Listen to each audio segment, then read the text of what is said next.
Today we are going to be continuing on in our New Year, New You message series. We're talking about 10 spiritual disciplines that every person should know at some point in their life. And today is going to be one of the most uncommonly exercised spiritual disciplines in America, I would venture to say, and that is the exercise of Sabbath or rest. And so I'm excited to share this with you today. We might shake your world a little bit, but this is an important one and not one we want to skip past.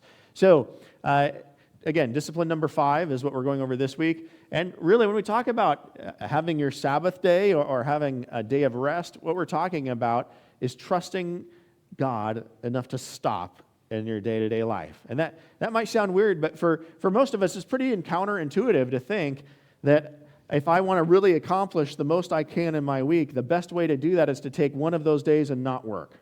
Isn't that weird? But yet, in God's math, that works out every time. So just to point it out to you as we begin, I want to point out, man, I think for most of us, we struggle at one end of this equation or the other. For some of us, it's hard just to get off our couch on a day-to-day basis. And we want to have 7 Sabbath days every week and live in front of our TV. And on the other end of the spectrum, some of us struggle more with, wait, stop, what? No, we can't do that. We've got to work the whole time. And so I acknowledge there's some tension that may be here in your life. But when it comes to biblical rest and having a Sabbath, I want to point out, it's not a matter of laziness. You're not lazy if you take one day off a week and really focus on God and your loved ones and have renewal during that time. It really is a matter of you trusting God that He can sustain you through that.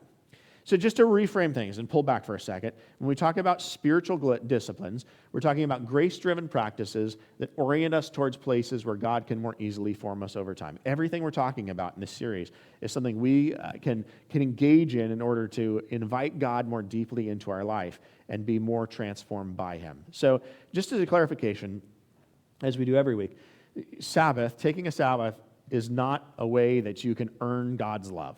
God loves you to begin with. He loved you enough to send His Son to die for you even while you were still a sinner. So it's not going to make Him love you if you do this. He already does that. And for that matter, it's not going to make you better than other people. It's not going to make you holy and above other people. That's not the point of it either.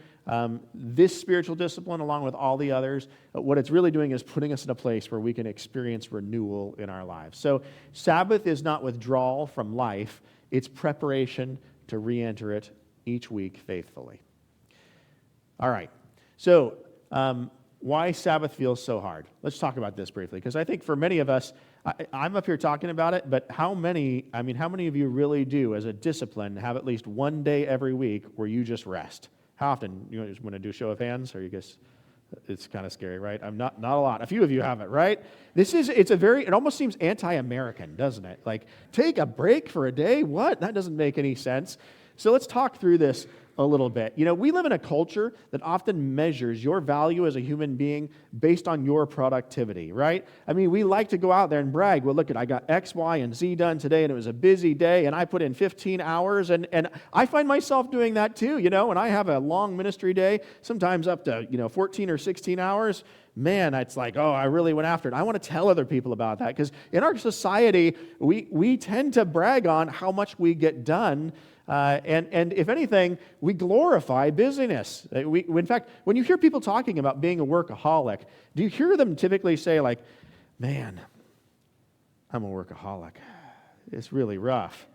No, normally they say it like a brag, right? They're like, whew, I'm a workaholic, man. I just keep going. I can't slow down. I have a hard time stopping. And I've sometimes said those words myself. So look, this is not a you thing only. It's a me thing too. Our society looks at life this way as a whole, and yet that's not really the biblical paradigm. I'm not saying that being productive isn't virtuous. I'm not saying that hard work isn't virtuous. The Bible says you should do that. You should work for 6 days and rest for 1. And again, sometimes people want to mix that up and say I should rest for 6 days and work for 1, and that's not biblical either. But I think for many of us, the struggle is actually finding the rest and taking it. And so another thing, our society often treats rest as a reward and not a rhythm in our life. Very often we think, okay, I put in 10 hours yesterday, I deserve to sleep in for 25 minutes today. Have you guys ever told yourself that? Have you had those justifications as you're going through life? And I think it's completely natural. And yet, from the biblical perspective, rest is supposed to be part of the rhythm of life. Rest is supposed to happen. You think about, for most of human history, when people figured out when it was time to sleep because the sun went down. And they figured out it was time to wake up because the sun came up.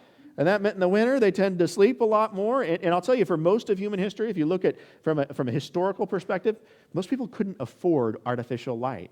If you were reliant on burning oil, boy, that was expensive. That was something for rich people, not for everyday people. And so for most people, the sun went down and you were in bed, the sun came up and you got up. And in God's kingdom and in God's culture, it was always, hey, you're going to have one day a week that you set aside for worshiping God, for having community with friends, and for rest. This is just going to be part of the rhythm. So we're a bit countercultural in this, and yet we need to be. So a personal observation. I just want to point out, I don't know about you, but I know how out of sorts I get when I don't actually get a day of rest. I have had some weeks where it just seems like everything's on fire and everything's going wrong, and I just got to do something about it. And you can say you're going to take Sunday off, but when your sewer line breaks and suddenly your house looks a lot more like a toilet, you're probably not taking that day off, are you? You're probably going to have to do something about it. And so that can happen. Life can happen. But on those occasions where I don't exercise that discipline to have one day a week where I rest, I notice I go into the next week and it all just seems like a groggy blur. I don't feel like myself. I don't feel energized. I don't feel creative. I don't feel like the person I'm supposed to be. I don't know if you've experienced that or not. Maybe you've never taken that day off to find out. And I invite you to do that as we talk about our message today. But man, it can really affect us. And I just want to point out with this, when you feel that way, when you go through and you've worked 15 days straight and never stopped for one, you're feeling exhausted at that point, not feeling yourself or not feeling whole.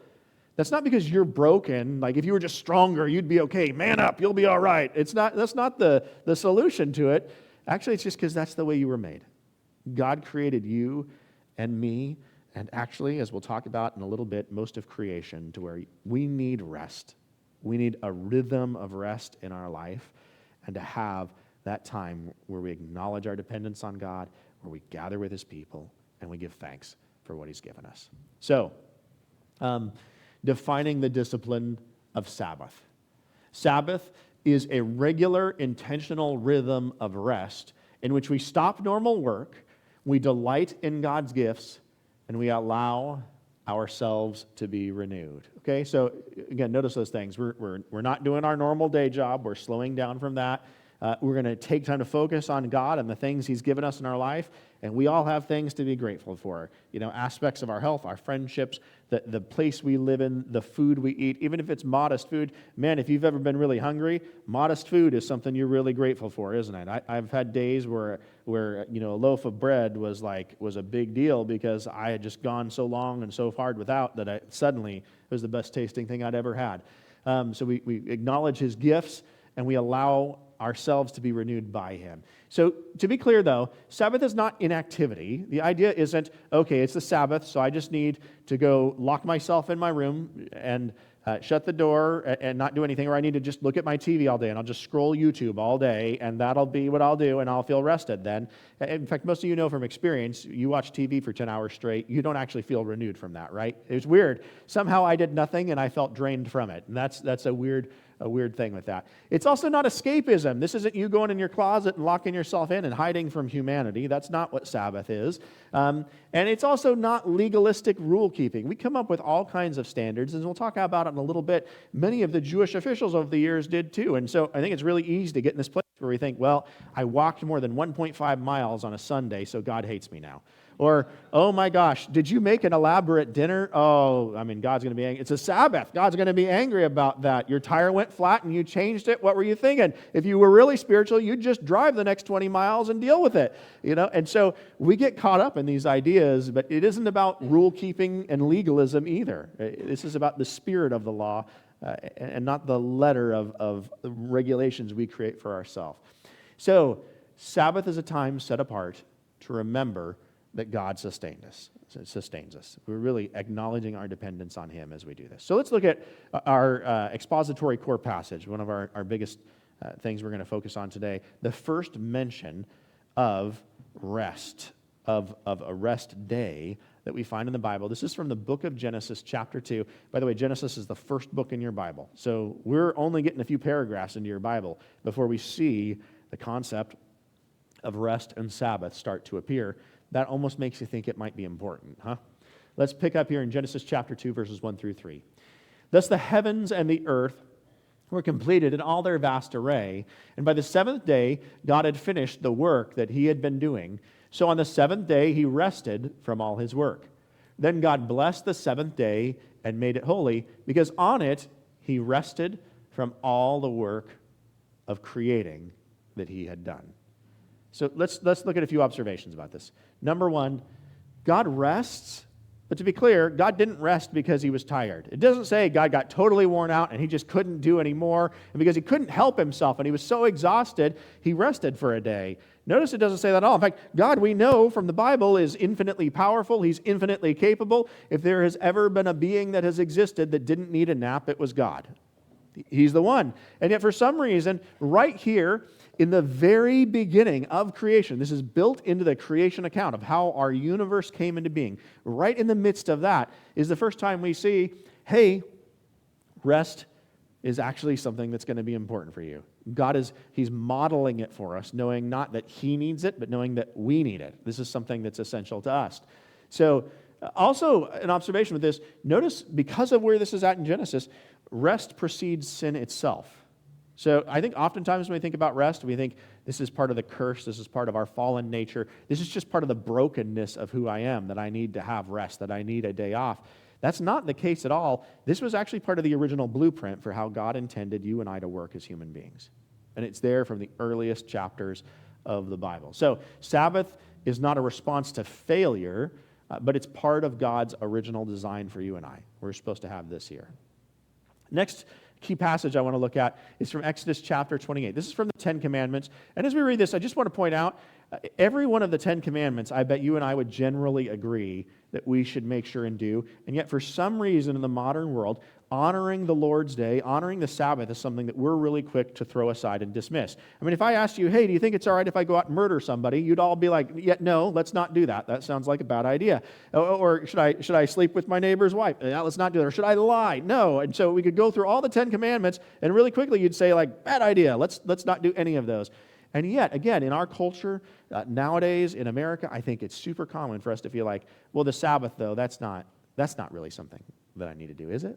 That's kind of optional, right, to take a day of rest. So let's go ahead and read from Exodus chapter 20, verses 8 through 11. Remember the Sabbath day by keeping it holy. 6 days you shall labor and do all your work, but on the seventh day is the Sabbath to the Lord your God. On it you shall not do any work, neither you, nor your son nor daughter, nor your male or female servants, nor your animals, nor any foreigner residing in your towns. For in 6 days the Lord made the heavens and the earth, the sea, and all that is in them. But he rested on the seventh day. Therefore, the Lord blessed the Sabbath day and made it holy. So God set aside this day for us, for a purpose. So again, a few things I want to point out from this.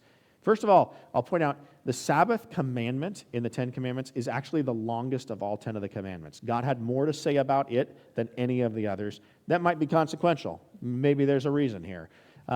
Also notice that it doesn't include just rest for you, but for everybody in your family, for employees that are working underneath you, for foreigners who are in your community. Maybe they don't even follow the God you got, and yet that you do, and yet we're being told here they should rest on that day too. They should be given that day off. There'd be a temptation, I suppose, in Jewish culture to say, well, he's a Canaanite anyway, and so we'll make him work today. But but no, we're all supposed to take that day, that one day a week, to rest, and not just us, but everybody around us as well. This helps connect our human rhythm to God's rhythm. It helps us follow in his footsteps and live in the way that he is demonstrated for us to live. I do want to point out, too, the idea of having one day off for your servants. I think that, as we look at this, especially with the tensions we have around ideas like the institution of slavery today, and understandably so, we often think, man, only one day off a week. I mean, most of us get a weekend. We get 2 days, right? But But I'll say, in the ancient world, this idea that even your servants would have one day a week that they were off was utterly unheard of. When this was stated in the Old Testament, this was a radical idea because, why have a slave if you're not going to make him work 7 days a week? Is kind of where every other culture in human history landed. And yet, God was really clear with the Jewish people, you may have servants in your household. You may have people who live there in that capacity, but even they are going to get a day off every week. You will allow them to have that, period. So this becomes a core thing for God. So Sabbath protects people from exploitation, including self-exploitation. We need to have this in our life. We need to have this opportunity to focus in on God and to do this. And sometimes it's a matter of we need to be forced to do this for other people, but actually sometimes we need to be forced to do this for ourselves as well. It can be hard for some of us to grasp onto this idea and run with it. So, let's talk about a broader pattern of rest that follows this. I don't have time to go into every one of these passages today. You're welcome to look them up yourself. But I want to point out the idea of Sabbath and of rest is a much bigger idea than even what we've talked about today. We've talked about weekly rhythms of Sabbath, where one day every week you would take off. But there are actual annual rhythms of Sabbath as well. In the Jewish calendar, built into it, were Jewish festivals like the Passover. And in the Passover, you're not running marathons. You're not doing powerlifting sessions. You are sitting down with friends and family. You're resting. You're enjoying community and a family meal. So oftentimes, not only would you have one day every week to rest, but in some holidays, you'd have several days to rest, as many of us do today for things like Christmas and Easter. We often come together and we celebrate those together, and we have rest and community and enjoy God in the midst of that. And so God built that into the calendar to where there were other rhythms of rest on an annual basis, not just weekly. And for that matter, there were even agricultural rhythms of rest. And God not only intended that you and your animals and the people living in your house, all of you rested, but even the land was supposed to be rested. God commanded in several places, including Exodus 23, that the Israelites every 7 years needed to stop growing their crops, let their fields rest. They could harvest the previous year's crop, and then they just leave their field the way it was. And interestingly, they had no idea the science behind it. This is actually a great way to do crop rotation. You aren't rotating an actual crop in. You're just allowing whatever weeds grow, well, then they'll take out some of the balance of soil and take out some of the things that need to, and your fields will grow better. But it was insisted that the Israelites every 7 years need to do this. They need to rest their fields and build up enough food over the 6 years prior that they're okay to get through that, but it was commanded by God to do that. There was even what we call Jubilee, which happened roughly every 50 years, and that was a time of rest when you would not only rest your crops for the year, but also if you had any servants who were Israelites and they were enslaved to you, you'd set them free. Every slave in the whole country was set free during that year.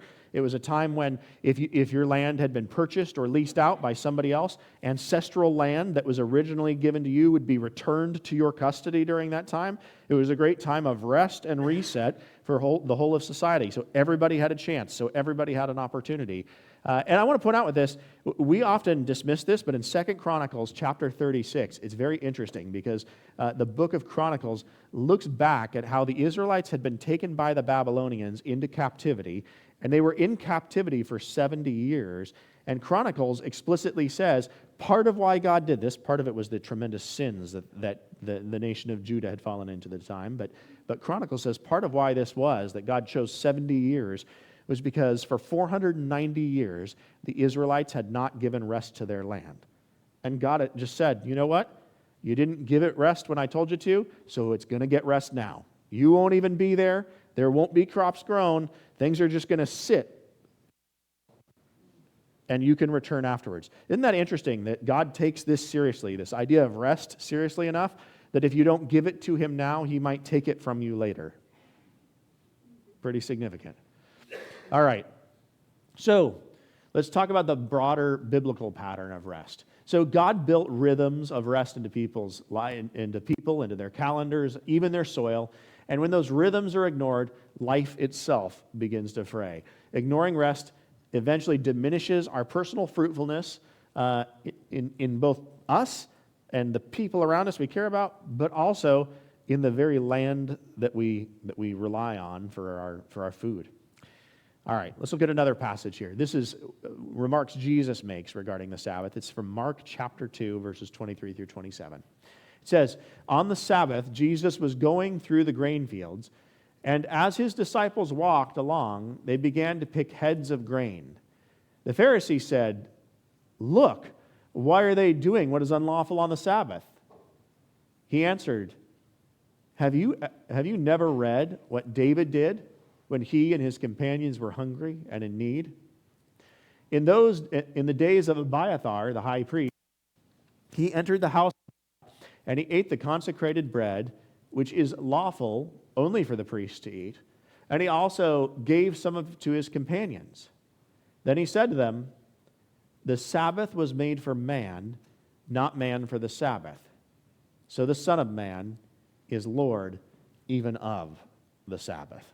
So Jesus is saying here, you know what? If anybody can talk about this, I can. And this is kind of an interesting situation. As we look at this, we see Jesus and his disciples, they're walking through this field, and the common practice in the ancient world as a form of welfare was that when you harvested your field, you would leave the edges of it unharvested. And what the idea was that impoverished people in your community, if they needed food, they could actually come out and they were freely allowed to come and glean the outer edges of that field. That food was available as the closest thing to welfare they had in the Jewish world. You still had to lift up your hands and do something for it, but it was there. And so here we are on the Sabbath, and Jesus and his disciples are journeying to a new area where they're going to minister, and as they're walking through this field, they're hungry, they haven't eaten, and so his disciples are reaching down and plucking up pieces of grain, which is not theft, this is lawful for them to do, and they're eating pieces of it as they go and just chewing it up because they're hungry. And as they're doing this, some of the Pharisees watch them traversing through the field, and they say, "Look at this. I thought this guy was supposed to be super spiritual and know a lot about God, but here he is breaking the law." Now, to be clear, nowhere in your Old Testament does it say that you can't pick grain out of a field and eat it when you're hungry on a Sabbath. But the Jewish leaders had created traditions, and they probably started with noble reasons. It was probably people asking honest questions. Well, what does it really mean to work on a Sabbath? How much time does it count as his work? How far would I have to walk before I walk too far? And so they actually created rules for all of this, but over time it became very legalistic, and they would come after you if you did any of this wrong. And so they're coming to Jesus and indicting him and his disciples, saying, "Why are you guys actually eating grain out of the field today? How dare you do this and violate the Lord's day in this way?" And I think it's interesting on its face, but it's doubly interesting when you think about the fact that Jesus is God. If any being was going to come down to earth and have the right to eat out of your field, I think God checks that box, right? And the idea that, you'd come out to your dairy one morning and see Jesus drinking a cup of milk and say, like, "What are you doing in here? Get out of here. You aren't allowed here."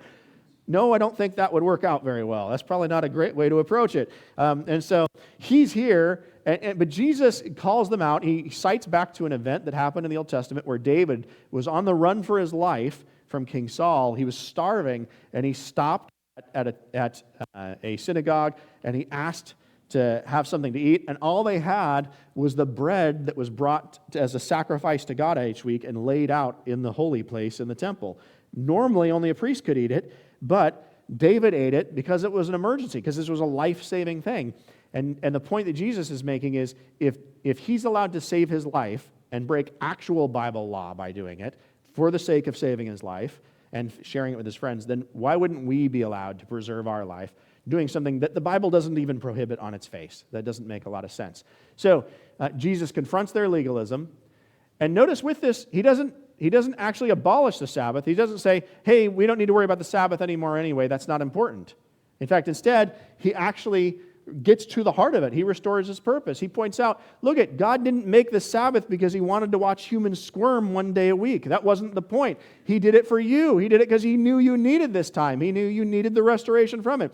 It was an act of love that caused God to include this in the Ten Commandments, because he knew how you worked and I worked, and that we needed this. So, Sabbath exists to bless humanity, not to burden it. That's a big thing we need to get from that. Let's talk about some controversies as we talk about this, because there's all kinds of things that Christians argue about when it comes to this, and most of them aren't doing it anyway, so I don't know how much it matters. But if we're gonna pretend like we were serious about it for a moment, let's talk about a few of the leading controversies around it. Does it have to be Saturday or does it have to be Sunday? On the Jewish calendar, it was the seventh day. It was Saturday. For virtually all of Christian history, it was Sunday.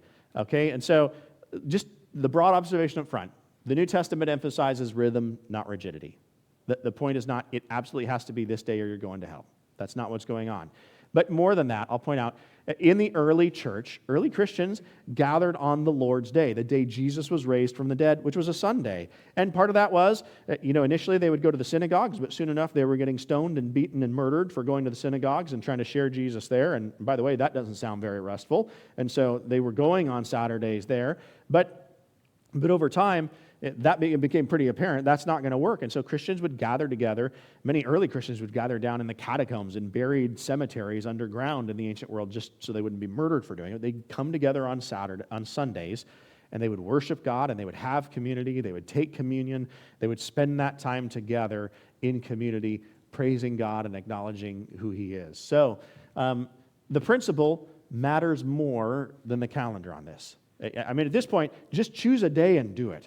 Is kind of what we're getting at. Actually decide on one and follow through with it would be the great thing. Okay, what if I work Sundays? That's a common question I get. Well, it's not, the Sabbath is not invalidated by necessity. I'll say, I know some people, maybe it's your first job, you're just starting out. Man, you really need to keep this to pay for your apartment and keep food on the table. Sometimes there are dire circumstances where you've got to prioritize, and you may not be able to have Sunday off. If that's the case, choose another day. Having said that, though, there's some people here in this room who I have walked through this in their life with, who have gone to their employer and said to begin with, hey, I'll do a lot of things, but I won't work on a Sunday.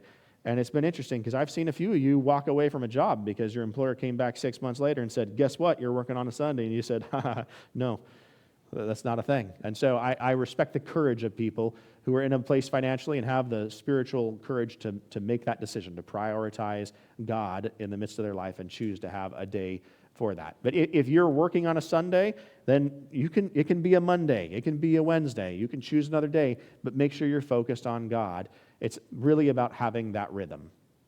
Okay, how much of the Sabbath has to be spiritual? Here's another question people frequently ask me when it comes to setting apart that day.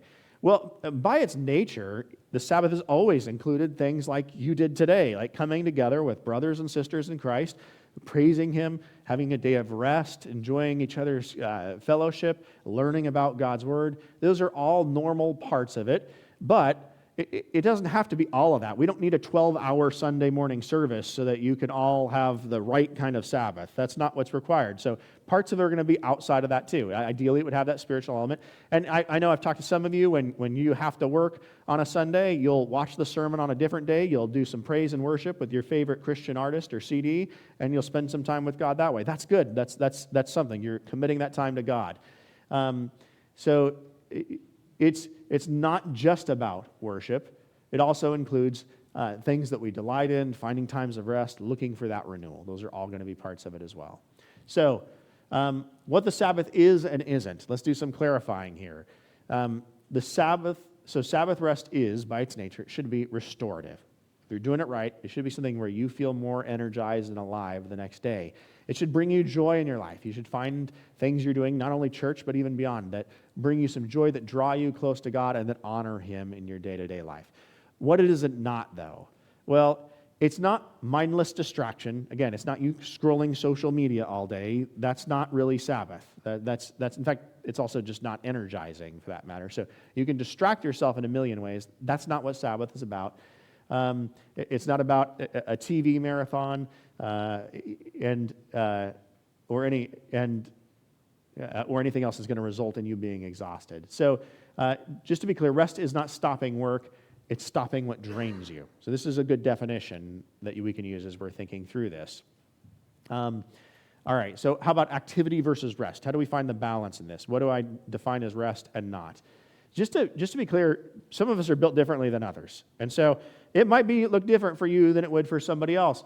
For some people, you find the most rest when you have stillness. Maybe it's you out on your porch watching the sunset with a cup of coffee, and that's one element of your Sabbath. And man, just doing that makes you feel spectacular. Annabelle and I, we have sort of an adopted parent out of Grangeville, Idaho, and he's got this ranch on 200 or 300 acres, and you got a 26-mile line of sight from the hilltop it's on across the valley. It's one of the prettiest things I've ever seen in my life. Sitting out there with my wife, talking about our day, sipping a cup of coffee when we go visit press is well, that's really restful. That makes you feel full when you're done. It can be something as simple as that. Most of us don't have that view, but still, it can be something as simple as that. For others, it might be creative work. Maybe it's you writing in your journal. Maybe it's you drawing a painting or a picture or something like that. Not so you can sell it next week, but just because you're feeling like your soul's pouring out through it and you're drawing near to God in that. And so that's fine. For some people, it might be solitude too. Maybe you need to go for a walk on your own for a mile or two and just casually do it and just pray and talk to God and have some time with just you and Him. That can be a restful thing. That sounds like activity, sounds like you're going for a walk, but actually for many of us, that will be rejuvenating. So for other people, it can be shared meals or conversations. You've got people in your life, I'm sure, who, when you're around them, you feel better about your life. Man, have a dinner with them. Invite them over. Enjoy that fellowship and that community. That can help you feel filled up. Yes, do the church stuff, but also do this as part of it. And a key question you can ask with this is, does this activity restore me or reorient me towards God? If what you just did does that, you feel more restored, you feel more drawn close to God, well, then I think you're on a good track. And again, not all of us are the same, so it might look different for different people. It might be refinishing some old item in your shop, and that you just are able to chill out and relax while you do it, and you're not stressed by it, and you feel like you're drawing close to God. Maybe you're listening to an audio Bible or a fun Christian podcast while you're at it. Could be something like cooking. To many of you, cooking is stressful and you don't want anything to do with it. But I've known a lot of people, and I've felt this myself even, where something as simple as making a loaf of bread at home can be therapeutic, can it? You got to knead the dough. It takes time to let it leaven. You have to have that patience and watch it rise up. You stick it in the oven and you have the crackling, and maybe you even baste it with a little bit of butter so it looks extra nice. Man, we're all getting hungry now, aren't we? But something as simple as that. It might look like work to one person. In fact, it might be work to one person. But maybe to you, that's something that's therapeutic and you feel better about it. Not to mention you get to eat it when you're done, and that isn't bad at all. It could be going for a walk with others. And just to point this out, something like a hike. Sometimes people get conflicted. Can I go for a hike on a Sabbath? Is that okay? Well, I would say generally yes. Now, again, we're all different. For some of you, you could go on a 5-mile hike. You'd never run out of breath. You'd stop at the top of a cliff. You'd look out, and you'd feel closer to God than you had all week. For some of you, you'd hit mile 2, and you would die. And that would be the end of it. You wouldn't be able to make it any further. And so we're different people. We're in different spots. I don't know where you are with that. But, if you've got a 50-pound rucksack on your back, that's probably not relaxation in that case. That sounds more like exhaustion. But again, we're asking that question. Does this allow me to feel restored, and does it orient me towards God? All of these things can be part of your Sabbath rest. The question is it leaving you filled up or is it draining you? Those are big questions in the midst of it. So, how about community? Do I have to have people with me or do I not? So, Sabbath was never meant to be an isolated thing. It was always intended, and it has always been throughout its history, something that involved community. It doesn't have to be community all day, the entire day, but there should be elements of it. Right here this morning, you are experiencing some community. And it can be simple stuff. We can share food together. We can worship God together. We can have deep conversations, and we can just talk about things we're grateful for with one another. On my Sundays, we have a routine we bring into that book, The Tech-Wise Family. One of the things we do from it, and again, you won't do everything it says, that's okay, but something we picked up from it that we do every week is on Sundays at my house, we generally don't turn on lights. I might turn on a little tiny countertop light for a minute. We leave the lights off. We don't use any electricity, no TV, no radio, none of it. My kids, if they want to do something fun, they have to go outside and play or play inside with their Legos. There's no screen time. And as the evening comes, we put a simple dinner together, and we have dinner by candlelight, and we all sit down and have a family meal, and we talk about our week. And I'll bust out my guitar a lot of the times, and we'll do some worship songs together. And normally, if my kids get their way, we end the night with a game of hide-and-seek Tickle Monster. For some of you, that might be less appropriate than others, but still, you get the idea. It's a lot of fun, and this is just a good family time. I'm focused here on God in the morning, and I'm focused on my family and my loved ones then. Often we'll have a friend over to join us. This is just a good thing. It's something that leaves me feeling energized. My week goes better when I have a Sunday like that, and I'm glad I was recommended it by the book we're looking into. So, formation and benefits of the Sabbath. What does God do in us? What do we see Scripture suggest that the Sabbath can do in our lives? Well, first of all, it builds trust in God. Because again, human logic says if you work 7 days a week, you're going to accomplish more than if you work 6. And yet, I have to trust God that God's still going to take care of me, even if I trust him enough to honor him with one of those days and say, you know what, this day is yours, God. So I'm going to go to church. I'm going to invest time in people I love who fill me up and in my family and have that. And that requires humility in and of itself. For you to make that decision, it shows you're realizing who God is and that you can trust him. And with that, you're going to grow gratitude in your heart. You're going to start to realize, I have a good God who loves me enough that he wants me to actually have rest in my life. With that, you're going to get emotional stability. We've all felt that. When you are exhausted, are you at your best emotionally? When somebody comes and says something sarcastic to you, are you likely to respond in a good way when you're really tired? I have to say, I get really sarcastic when I am tired. When I'm worn out, it's kind of dangerous. So people have to be rescued from me. I come up with all kinds of things. And then beyond that, you're also going to have more endurance. Having rested a bit, you're going to be more able to sustain yourself through the challenges of life. So how about from a scientific standpoint? What do studies say that Christians who regularly honor the Sabbath and follow through in the biblical paradigm of it, what does it say that they on average are experiencing in their life? Well, they have lower stress levels. They have better sleep at night. I'll tell you that no artificial light on a Sunday, that gets me to bed faster than anything else. I'm ready to go to bed as soon as the sun goes down. There's increased creativity on average. People who actually rest a day a week are going to experience more creativity than those who don't. And also improved relationships. How could it not help you to spend one day a week actually investing and thinking about and spending time with your friends and your family? That obviously is going to be a good thing for you, to have that structured into your week, not as a maybe we will if we can, but as that we're just going to do this because it honors God kind of thing. So again, the point here is not that science is proving God. It's that God already said this stuff in advance. His wisdom was laid out thousands of years before our modern idea of science existed, and science is just catching up to the game afterwards, realizing, oh yeah, that whole Sabbath thing, it seems like it kind of works. Isn't that interesting? And I'll just say today as a side note with that, even if you're here today and you're not a Christian, I would encourage you, consider honoring the Sabbath. Consider setting that time. Of course, I want to see you come and start a relationship with Jesus. We'd love to help you along with that. But as an initial step, maybe see what it's like to actually have a day of rest in your week. See what that does. So, Sabbath doesn't begin with perfection. Just a simple application here. You don't have to be perfect to do this. You don't have to start perfect to do this. You just need to choose a day. If you're not ready to commit that much, choose part of a day at least that you're going to commit to God.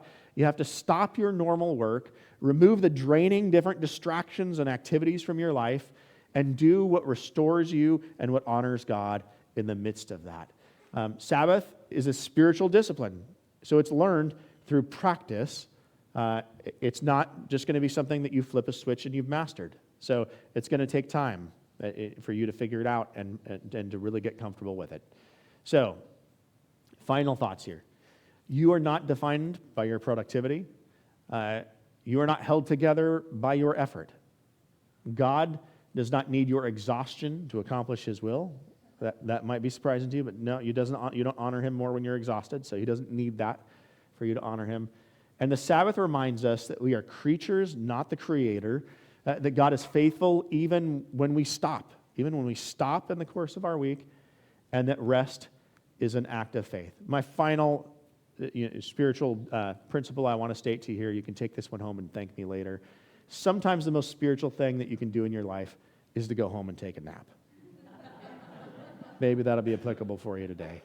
Let's go ahead and we're coming towards our time of communion offering. I'm going to invite Nate Harris, one of our elders, to come forward, and I'll ask those of you who are helping to serve to come forward as well and walk through that process with us. As he comes forward, I will ask you to join me for a moment of prayer. Lord, thank you that you loved us enough to put a definitive time of rest in our calendar. Thank you that you saw how we worked. You created us, in fact, and so you've planned this out. Lord, I pray today that we would have the faith to trust you in this, to see the importance of having a day of rest and restoration, and not only that, but having this rhythm in our life where there are seasons of it as well. Help us to honor you with our time so that we might show who you are to a world who is around us. I ask this in Jesus Christ's name, Lord. Amen.